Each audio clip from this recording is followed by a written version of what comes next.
Sa mahigit 400 hininalang ghost project, mahigit 300 ang may mali-mali umanong mga grid coordinate.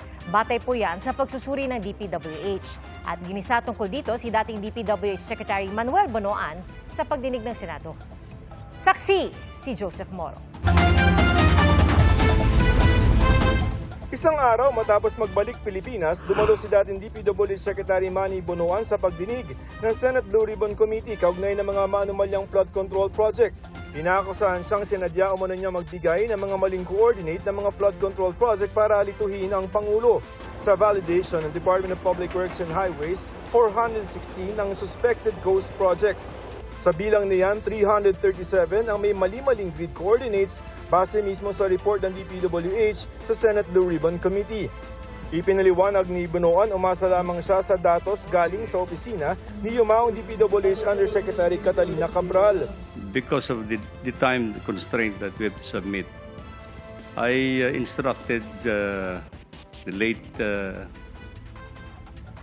Undersecretary Cabral to collate the information that we need to submit to the Office of the President.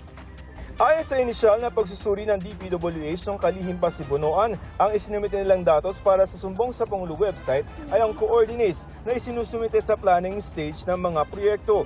Hindi pa ito ang aktual na coordinates o lokasyon kung saan mismo itinayo ang proyekto. At ang layo nung proposed at ang layo nung actual. Paano nagkaganon? We'll have to investigate. Ngayon po, Mr. Chair, doon po sa tanong nyo kanina, kung yun po ba sinamit deliberately, of course, ayaw po namin, we're not in the position to answer that. Meron po kami dinidevelop na app. No? Ito na po yung unified application wherein the coordinates from the planning stage and the coordinates for the actual ay isang mapa na lang po yung ginagamit. Pagpunto ni Lacson, kung mali-mali ang isinumiteng coordinates, posibleng lumobo ang bilang ng mga ghost projects kahit may mga nagawa naman talaga. Kasi pag pinuntahan yung grid coordinates na mali, wala makikitang project, ire-report na ghost. Dahil mali po yung coordinates, nireport po nila as non-existent. Meron pong mga lugar, medyo masukal na yan. And kung talagang mag-deviate ka lang by a few so many meters, hindi mo talaga po makita. Tanong ni Committee Chairman Senador Ping Lacson, pattern ba ito o di sadyang pagkakamali lamang?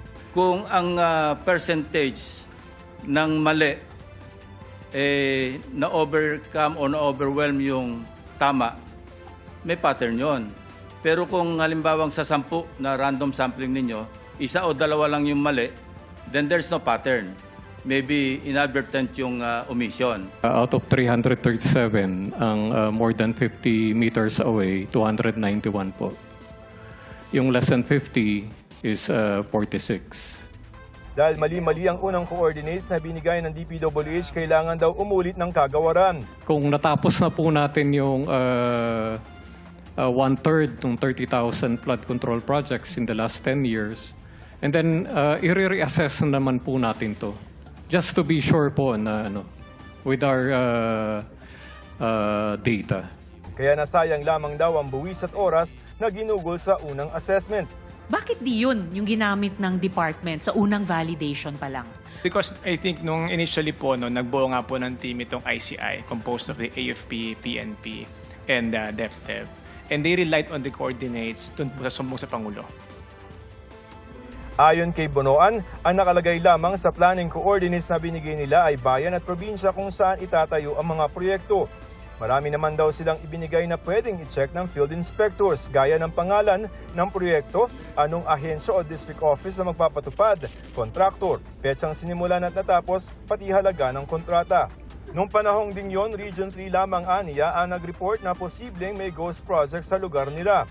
Personal daw binalidate ni Bonoan ang report at doon nga nila nadiskubre ang mga anomalya sa Bulacan 1st District Engineering Office. Agad daw niya itong inireport sa Pangulo. My statement to the President is that I hope, Mr. President, that this is an isolated case because there has not been any other report that reached me. The President told me to start investigating the ghost projects. Immediately thereafter, Mr. Chair, I relieved all the personnel of Caloocan First Engineering District. Nakaharap din ni Bonoan sa pagdinig kanina si dating DPWH Undersecretary Roberto Bernardo na nagsabing nagsimula ang sistema ng allocable projects noong taong 2022, panahon ni Bonoan bilang kalihim.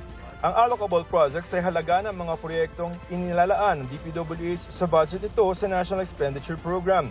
Ang komputasyon nito ginawa ni dating DPWH Undersecretary Cabral. Ayon kay Senator Sherwin Gatchalian, lampas 2 bilyong piso ang posibleng nakuhang kickback ni Bonoan. I don't have any allocable amount.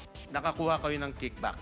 Wala po. And the fact is, nandito tayo ngayon dito sa hearing because for the last 4 years, pinabayaan yung nangyayari ito under your watch. Your Honor, as Secretary of the Department, I have general oversight. I have general oversight of all the Pero kung kasali ho kayo dito sa mga kickback, yung oversight na yan, walang kwenta ho yan. And this is what I deny, Your Honor. Ayon sa Department of Justice o DOJ, kasama si Bonoan sa mga inireklamo ng plunder ng National Bureau of Investigation o NBI. Kabilang din sa nasabing reklamo sina dating Senador Bong Revilla, Senador Jinggoy Estrada at dating House Appropriations Committee Chairman Saldi Co. Si dating DepEd Undersecretary Trigib Olaybar, itinanggi rin ang paratang ni Bernardo na kumubura siya ng mga kickback galing sa mga proyekto umano ni dating Senador Sonny Angara. Pati na ang umano'y 2.85 billion pesos na unprogrammed appropriations para raw sa isang executive secretary.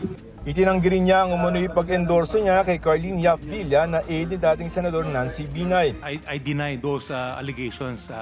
Wala pong katotohanan, Mr. Chair, Your Honor. Lahat po from the communication to nag-deliver to kay ES daw po na wala naman po akong personality kay Executive Secretary. That time, in 2024, baka yun yung papasok po ho kami sa DepEd. That he is lying. Opo, Mr. That he is a liar with respect to Dun po sa... the allegations against him. Yes po. Humarap din sa pagdinig si Maynard Ngu na inakusahan ni Bernardo na humingi ng listahan ng mga proyekto para kay Senador Francis Chisa Escudero. Itinanggi ni Ngu ang mga paratang. I absolutely deny all the allegations made by Yusek Bernardo. That's the reason why I already filed a case against Yusek on defamatory insinuations.